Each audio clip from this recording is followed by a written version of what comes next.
Welcome to Muskegon Rising, a community service project of the Muskegon Rotary Club. Our purpose is to create lasting positive change. We've been doing that here since 1916. So, let's get started. Welcome to the program. I'm Nancy Crandall, a local Muskegon Rotarian, and today we're highlighting the important work of the Area Agency on Aging, a cornerstone resource for older adults and caregivers in our community. Our guest, Pam Curtis, is the Director of Services to the Aging and brings years of leadership and insight into the field. We'll discuss the services they provide, the challenges of an aging population, and how the agency is preparing for the future. So welcome, Pam. We're happy to have you here. I stumbled over the name and used what we used to call it, but it's now Senior Resources of West Michigan, yes. right? Yes.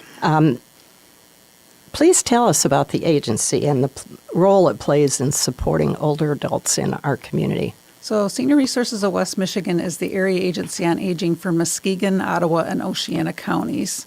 We have been in business since 1974, so we just celebrated our 50th anniversary a year ago.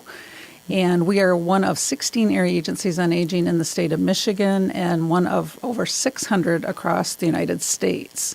So anywhere someone has a loved one that might need help with older adults, there is an area agency on aging that can point them in the right direction.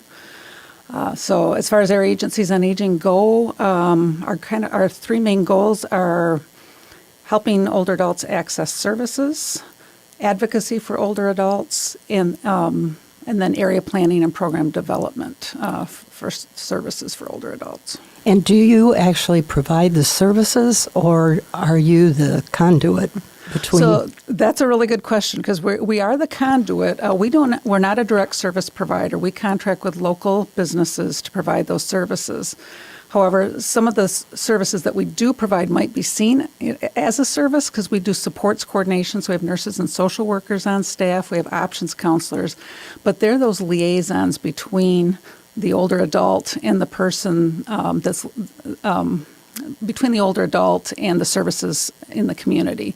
So they're giving that unbiased look. They're doing the assessment. They're working on a care plan with those older adults, and then giving an unbiased assistance to what services they might need in the community. So we're not driving more business to our own organization. We're driving that out into the community. I don't know if that makes sense, but Well, it does. And I think there's a fair amount of confusion in the community about who provides what services. Right. And how do you relate to AgeWell services? So AgeWell is actually a subcontractor of ours.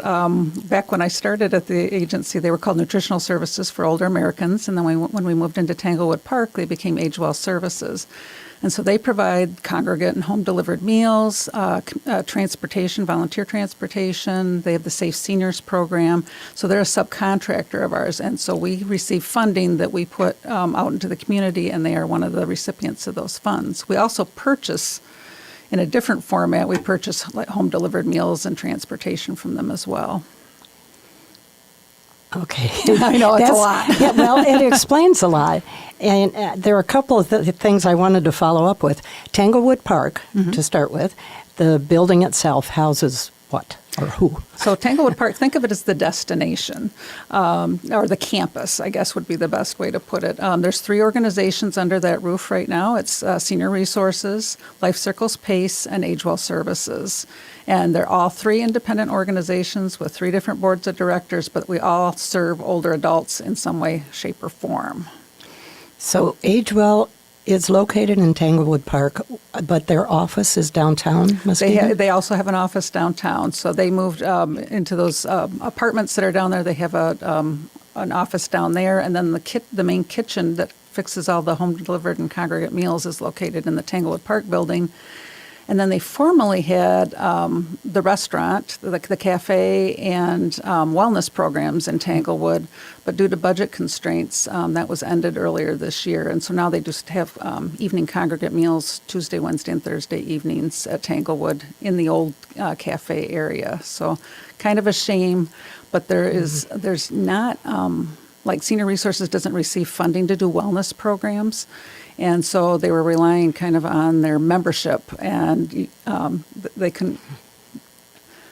they'd have to raise the dues too high, and then it wouldn't be feasible for people to be able to come. So it was a tough decision on their part. But and when they closed that, they also stopped doing their fitness classes? yes, Is that right? yeah, the wellness and fitness classes. Right. Yep, unfortunately. That is unfortunate. It is. It's. I know they're still doing a few downtown and doing some things on the road.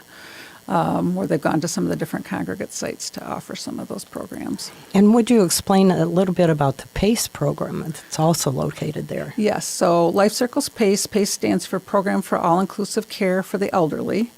They were started back, right before Tanglewood opened, and I think 2007, 2008 is where the conversations first started. And Porter Hills came to Senior Resources and was looking for some community partners. And it ended up being, the community partners ended up being Senior Resources and what is now Trinity, formerly Mercy, to be those kind of financial partners. So both organizations invested in the PACE program to bring it to then just Muskegon County. And PACE is very similar to a program that we have. It serves people that are eligible for nursing home level of care. So they're, but they receive both Medicare and Medicaid, and then all of their care is provided through that organization, whether it's their health care or their social needs are kind of met through the whole program. If they need nursing home, if they need assisted living, or if they can do the home care and come into the day center, it's all handled through them. See, and you mentioned the funding. Where does your funding come? Where does our funding come from? So our initial funding, so when I talk about the Area Agency on Aging and the work that we do, that comes from the Older Americans Act and the Older Michiganians Act. And it's that money is, the Older Americans Act is available nationwide. Obviously, the Older Michiganians Act is only available in Michigan. But limited dollars, but for services to help older adults stay in their home, covers things like in-home care, home delivered and congregate meals, transportation, some legal services, long-term care ombudsman, information and assistance. So it covers a variety of services, but it's a rather small pot of money in the grand scheme of things. The rest of our funding comes from the Muskegon County Senior Millage. We get about $2 million from there, but I should say there's $2 million available. All that goes out into the community. It's all for services for older adults. And then the bulk of our budget, 70%, is from Medicaid, and we have a program called the My Choice Waiver Program. And that is for older adults 18 and over with disability who are eligible for nursing home level of care. So they would, if they walked into a nursing home, they'd be accepted for that care in the nursing home. And then they qualify for Medicaid, but it's an enhanced Medicaid. So what most people don't understand is that Medicaid is the largest payer for long-term care for people of middle and lower income. And a lot of people think it's Medicare that's going to cover that, and it's not. And so this is a key program. Older adults want to age at home, and people with disabilities want to age at home. And nobody has anything against nursing homes, but it's just where people want to be. And so this program allows that, similar as does PACE. So it gives people a couple different options to choose from to stay and age at home with all the services they need. I mean, there's just a whole slew of things that we can do to keep them in their home. That is so important for people to be able to live where they want to live and be able to afford that. What are some of the biggest challenges you see older adults facing today? I think, what we've really noticed,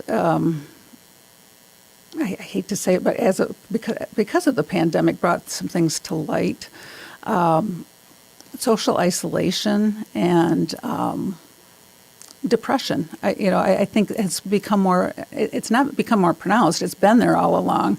But having COVID come along, I think one of the good things that came about is that all of a sudden people realized these were real things and the impact that they were having on older adults.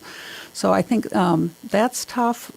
I think trying to make the decisions of how you want to age and age, if you have health conditions, how you want to go about aging and how you want to receive your care. Not everybody's going to need care, or they might just need it for a short period of time. But I think understanding that there's services out there, I think that's people don't go looking for it until they need it, and that's the nature of the beast. Why would you? Why would you call Senior Resources unless you were looking for, help for yourself or for a loved one? Because people don't want to plan for that. Speaking of calling Senior Resources, has the Call 211 operation assisted you, and do you use that, or do they refer people to you? Oh my gosh, yes. They're a huge referral source for us, and what a lot of people don't know, people in Muskegon might know, is that Call 211 used to be Senior Resources Information Referral line. And when Muskegon wanted to go to that 211 format, we spun that off. And so then it became a community-wide program, and now it's its own entity. They're a separate organization. We actually provide them with some funding for information and referrals specific to older adults. And then, like I said, they're one of our biggest referral sources. So they'll take the what we call the information and referral calls. Maybe somebody just has one need that they're calling about. They want to know, about transportation or a food pantry, where to get some other type of assistance. If it turns into where they need to talk about their long-term care and, maybe needing some in-home help, then they refer to us to talk to one of our options counselors. And that's a national program, isn't it? 211, yes. Yes. That just seems to be so helpful. Oh, it's a fantastic idea. We have like I said, we have a really good relationship, so it goes back and forth really, really well. And just to follow up on that, how does your agency work with community partners, health providers, or local governments? Oh gosh. So we can't do what we do without our community partners. We have over 75 organizations and businesses that we contract with in the 3 counties that we serve. And we would be dead in the water. A lot of those are home care agencies. We also contract with some assisted livings, transportation providers, you name it. If it's an older adult service, especially for the My Choice Waiver program, we're contracting with it. And then we also grant those dollars out to different community organizations as well. And so the community providers are key. As far as health providers, they're one of our biggest referral sources. And if we can shore somebody up with their social, what we consider their social needs, the services that are needed to keep somebody in their home and work with their medical doctor, we're able to keep them in their home successfully and kind of work in partnership with them. We also have a primary care at home program at Senior Resources where we have nurse practitioners that go out into the home, but that's strictly for people that have trouble getting to the physician's offices. So we're not meant to be in competition with. In fact, we get a lot of referrals from physicians' offices where they just can't treat the person. They have transportation problems. They're non-compliant, with follow-up and whatnot. And so by putting the nurse practitioners in the home, we can assist with some of that. So that's been huge as far as health providers go. And then for local government, I had mentioned that we oversee the grants for the Muskegon County Senior Millage, so that's one contact. And then as far with our area planning process, we work with the county government, so the county commissioners, and we submit our area plan to them annually. We do a 3-year plan, and then we do annual updates. And we submit those plans to the county governments for comment and any guidance that they see. We don't get a lot. They kind of trust us. They see us as the source, but so that they're aware of what we're doing and what we're doing with taxpayer dollars. It's impressive, all the things that you're doing. It's a lot. There's no 30-second elevator speech for Senior Resources, unfortunately. I think not, but that's all right. You have been involved in this for a while now, and I have read in the newspaper that you've just completed a term as president of the National Area Agency Association. How did that happen, and how did you get involved? Oh, gosh. I ended up on the board of directors for U.S. Aging, which is the National Association for Area Agencies on Aging. Back in 2015, I ran for a board seat at the encouragement of one of my Michigan colleagues. and got really involved. You get involved with committees and your colleagues across the United States, and then was just encouraged to run for president. And so I ran a couple of years ago now, and just finished my 2-year term. It was a humbling and wonderful experience. Humbling in that just all the work that you get to see that's done across the United States, all the people that are so invested in older adult lives and wanting to make sure that there's innovation out there and that the best possible programs are being put in place. It was eye-opening to kind of have the look behind the curtain on what everybody does and the advocacy that goes on in Washington, D.C. and other states. Michigan's always been kind of seen as a leader in aging with the work that we do, and to see what other states are doing and hear about that, and then sometimes be thankful that your state is more innovative than others, because some of them don't do as much. I was going to ask how Michigan fares compared with others. We're a little behind as far as how we have more people in nursing homes than we do in home and community-based care. So we're behind the 8 ball on that, but we've got the programs in place, and we've got PACE, and we've got the My Choice waiver, and we've got the services that we do through the Older Americans Act. It's just kind of flipping how some of that money is spent.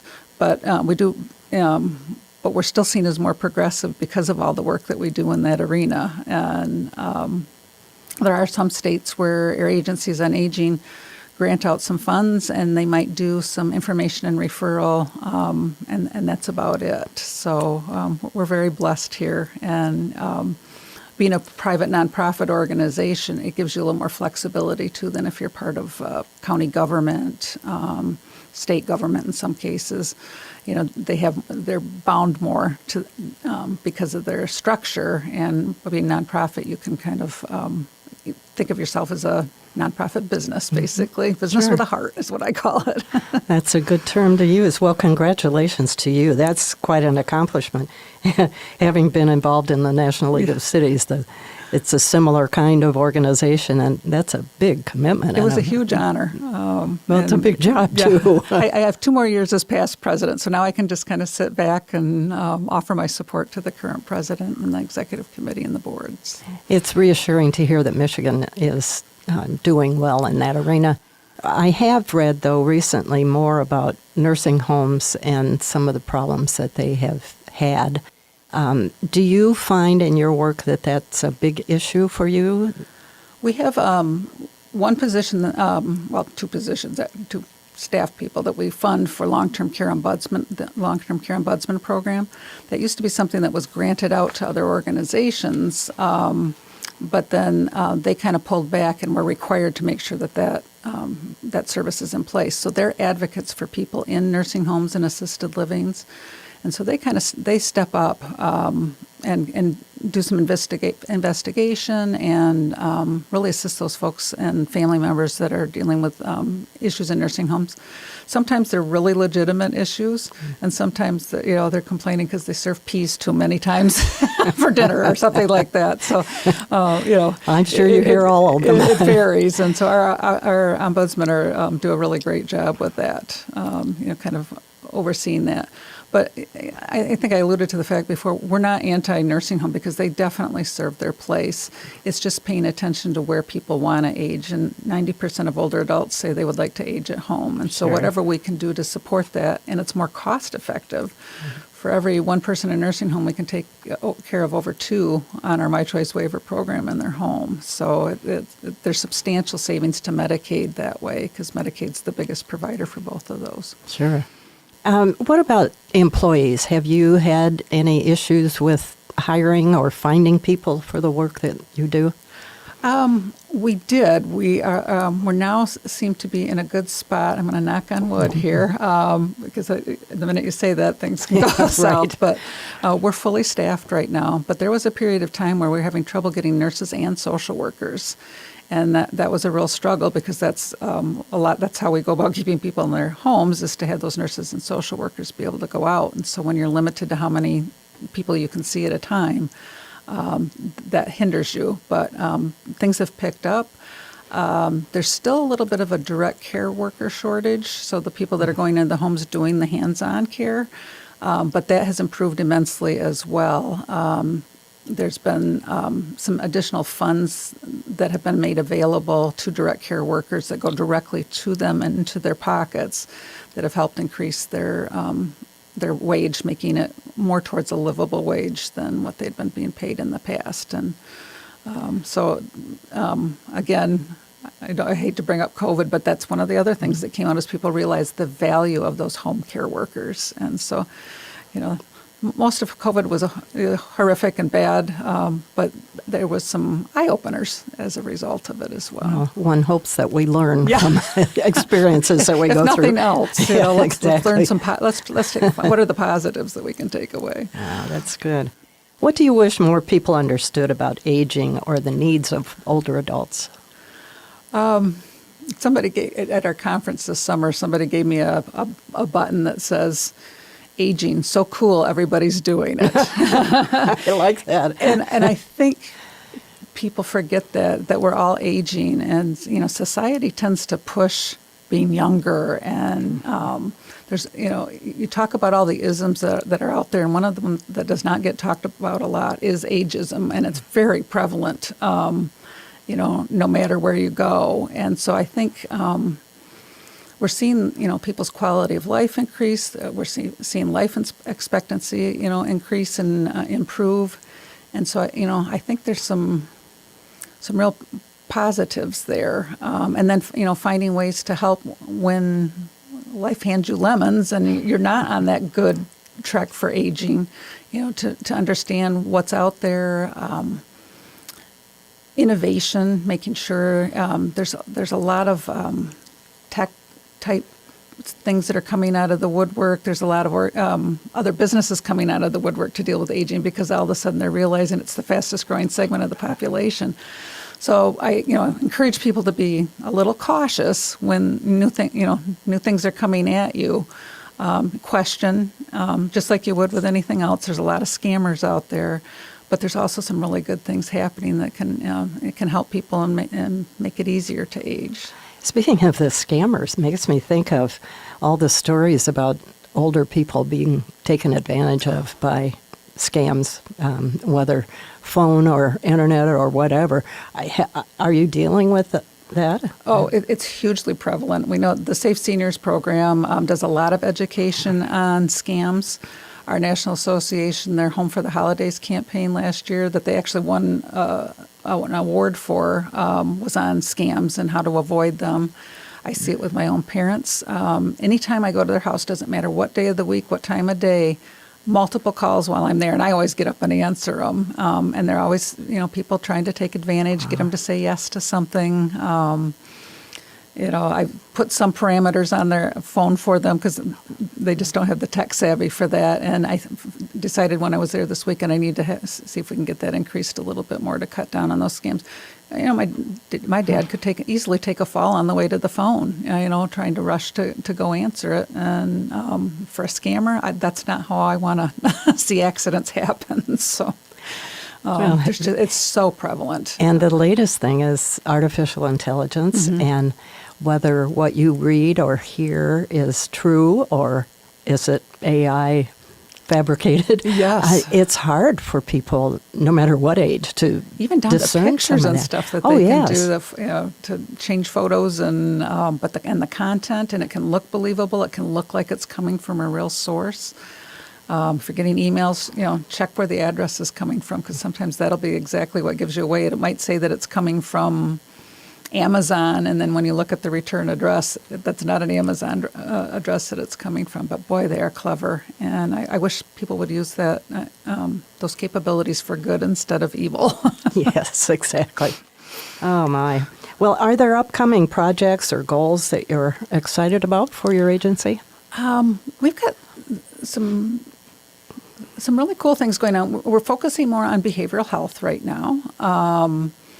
Just offering counseling. We just hired another master's level social worker, and they can go out in the home and do counseling in the home. And we did win an Innovation Award for this program, but we also have a couple of other programs related to working with depression or mental health. One is called Empower at Home that people can do. It's more of an online course, and then there's a person, we have a staff member that follows up with them and kind of coaches them. But they can do it online, so it's a course that you kind of walk yourself through. So you have to be at a certain place, I think, technology-wise, and not in the throes of depression, but wanting to work through some things, and then that coach will work with you. And then we also work with Hackley Community Care for counseling, where they will send out a community health worker with a tablet to the person's home, and then their counselor will come in on the tablet and do the counseling, and then the community health worker will come back and pick up the tablet after the counseling session's over.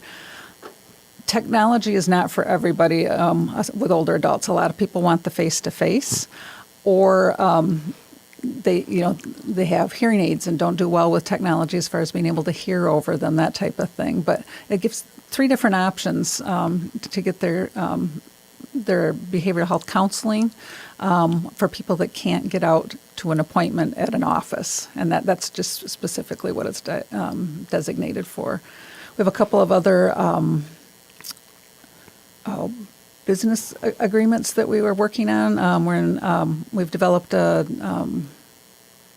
side business with two other area agencies on aging out of Benton Harbor, St. Joe, and Grand Rapids, and working on some different business possibilities there. When your budget is 70% Medicaid, you want to be looking for some other ways too to bring in income, and so the 3 of us are working together, kind of have a nice West Michigan feel to it, and then also working with the Grand Rapids Area Agency on Aging with our primary care and behavioral health at home programs. We partnered up with them, and it's kind of expanding the footprint there.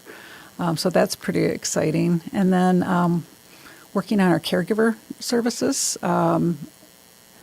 Without the caregivers, whether it's a spouse, child, another member of the family, that's what makes somebody successful at home frequently. We can take care of people that don't have caregivers in the area, but when they do, you want to shore those caregivers up and support them so that they don't burn out and have a health incident or, say, I can't do this anymore. And so the more that we can do to support them, the better it is for the caregiver and the care recipient in the long run. So we're trying to beef up those caregiver resources. We have a couple of caregiver navigators, and then there's going to be a statewide resource center that's going to be starting up in October through all the area agencies on aging have pooled together, and they've got an online resource as well as getting people back to their local community on where to go for assistance. That's such a good thing. Yeah, it's exciting. It's fun. It really is. I'm just delighted to hear about all the new things that are happening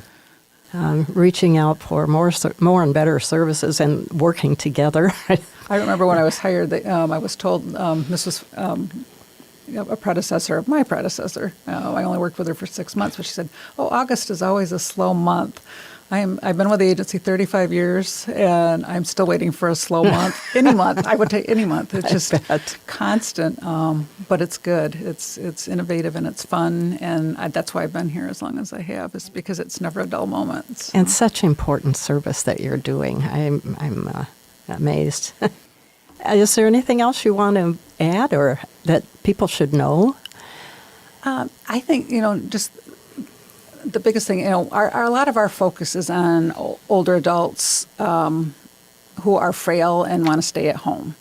That does not, there's a whole huge part of the population that is never going to need our services. They're active in the community, they're out doing things, do those wellness programs, do those matter of balance classes, do those things to help, continue that on. But just know that if there is something going on with yourself, a neighbor, a loved one, that there are services available to help them. Again, nursing homes aren't the only answer, and sometimes physicians still kind of lean that way because, quite frankly, there isn't a lot of good education in the medical schools about aging and older adults. They're kind of just lumped in with adults, and there's different things that happen, it's not a focus. So then the fallback becomes nursing homes, and 90% of older adults don't want to age in their own home amongst their own things and make their own decisions. And so there are programs and services that can do that. So just call us. We can help. There's no charge for the service. That's something else I know our marketing communications person has said, with all these other scams out there, how do people know they can trust us? And I thought, well, 51 years. And the fact that, there's no self-benefit to senior resources to be giving this advice and to be plugging you into these programs. It is really just, to make sure that you're getting the care that you need, and it's your taxpayer dollars at work. Well, I certainly would echo that. Just call you. I also looked at your website, which is very impressive. I thought it was really well done and helpful. I think it would be easy for an older person to navigate if they're looking for, or a family member is looking for something. Well, thank you for sharing your expertise and your perspective today. And again, congratulations on your presidency of the national organization. The Area Agency on Aging plays a critical role in helping older adults remain safe, supported, and connected. If anyone is interested in learning more, volunteering, or getting involved, you can find information at Senior Resources or call 211 if that's the way you want to get a hold of someone. Thank you for listening, and we'll see you next time.